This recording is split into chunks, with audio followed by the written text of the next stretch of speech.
When you are in the hood, it's a different approach. When you are in the hood, it's a different reproach, excuse me. Family, thank you, Holy Spirit. The other day when I said it takes different people to reach certain people, this is a video response back to you, thugging on the block. Big shout out to you. You've been emailing, you've been watching, trying to lead a street life alone. And I like what you said. You said, man, the approach from somebody who's in the hood that got delivered is totally different than a religious person or somebody that's just a churchgoer, like you say. And I agree. I agree 1,000,000%. I just said this the other day on a live chat. It takes certain people. See, let me put it to you like this. When you brought up in the hood like me, still in the hood like me, still seeing the people in the hood, some dead and gone, some lost, demonized on the blocks, some in the penitentiary. The heart. What I tell y'all, it hurts the heart and it's teary-eyed because that's your classmate. That's your uncle. That's your auntie that's prostituting over there. That's your cousin strung out on dope. We was in the same grade, and they don't even know who you are. They don't even know their own name. Versus somebody that didn't come out the hood. See, it's an old saying. How can you relate to where I'm at if you ain't never been where I've been? See, it's easy to say this and say that, and this is not to down talk nobody. But when you grow up in the hood, when you ain't had a whole lot, and all you saw was drugs, violence,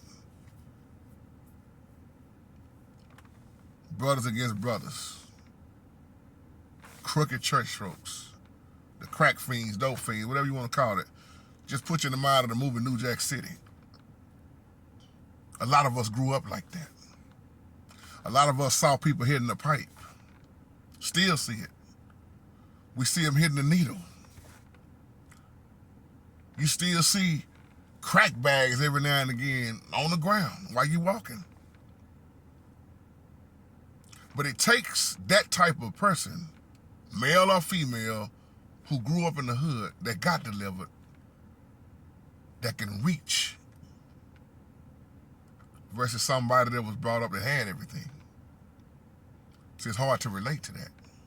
And it's no disrespect toward nobody who grew up having everything. If you had both of your parents and you was blessed and you wasn't hurting for nothing, all praises to the Most High. No hatred here. But everybody didn't grow up with both parents. And then even some that had both parents didn't have both parents.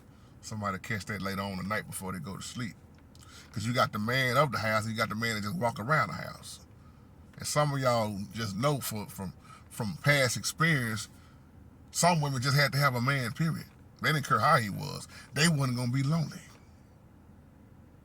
Some of the women back in the day, when they couldn't pay the rent, they would open them legs up. And that's how the rent got paid. That's the hood. The shootouts. The drugs, the violence, not one day of silence. The robbing and the shooting, mothers prostituting. 8Ball and MJG said that.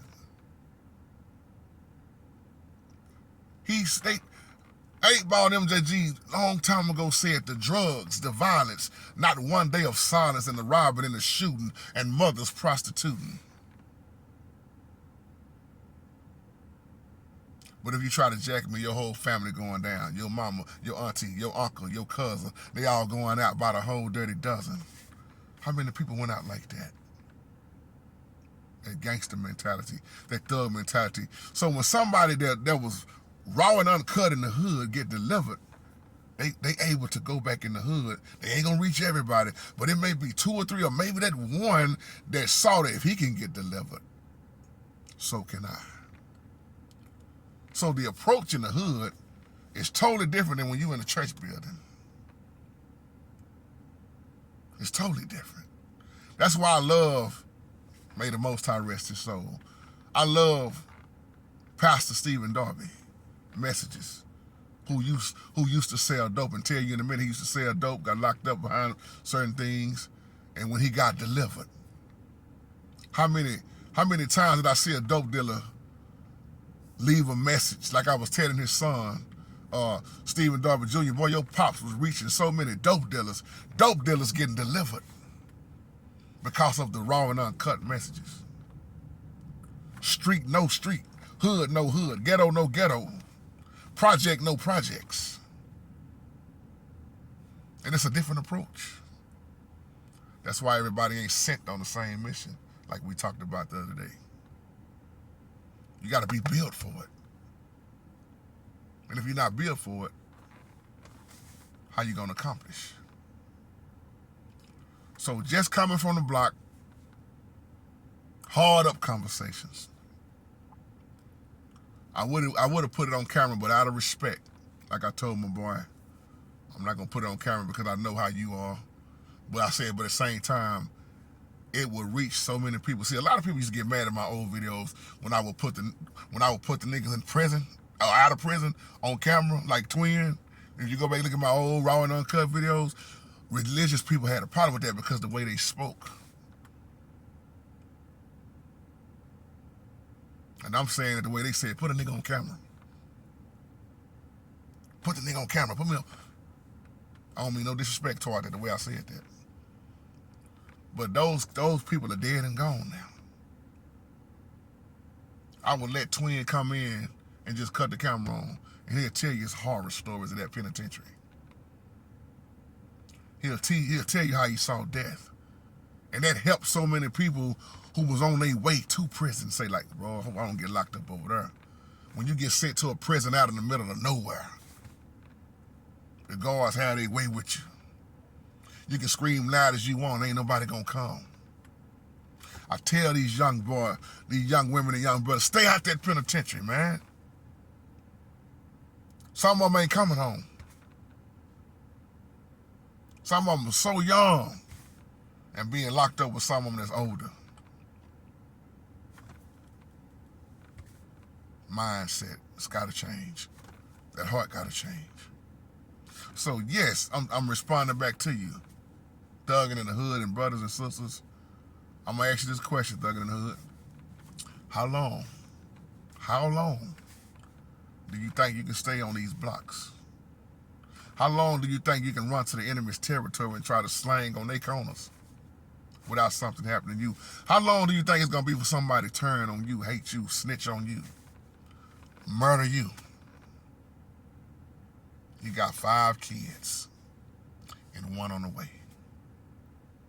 We got too many brothers making all these babies with these women out here and being in the penitentiary dead, like I said, are locked up, leaving these women to raise these boys by themselves and girls. Ladies, be careful who you lay down with. Fellas, be careful who you lay down with. It's on both sides. These demons are traveling left and right. And you wonder why you start to act like such and such when you used to be like that. But when you start sleeping around, holding around, getting around, now you see what comes with that. So I pray for all these people on the block, in the hoods, the ghetto, the slumps, the projects, the gutter. I'm from the hood and still in the hood.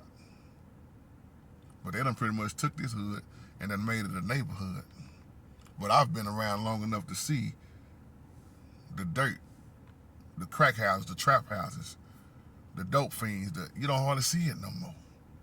That's why to the ones I see that's barely, man, look like they barely living, get off that corner, man. You know what's so amazing? When you talk to them, they always talk about the Lord. But they can't change. Like I told y'all the other day, the brother told me, I just don't want to change. I just don't want to get out the block. Same thing my last partner said. And then his life ended. Them streets got an expiration date. And after the death comes the judgment. That's the real talk for today. Shalom.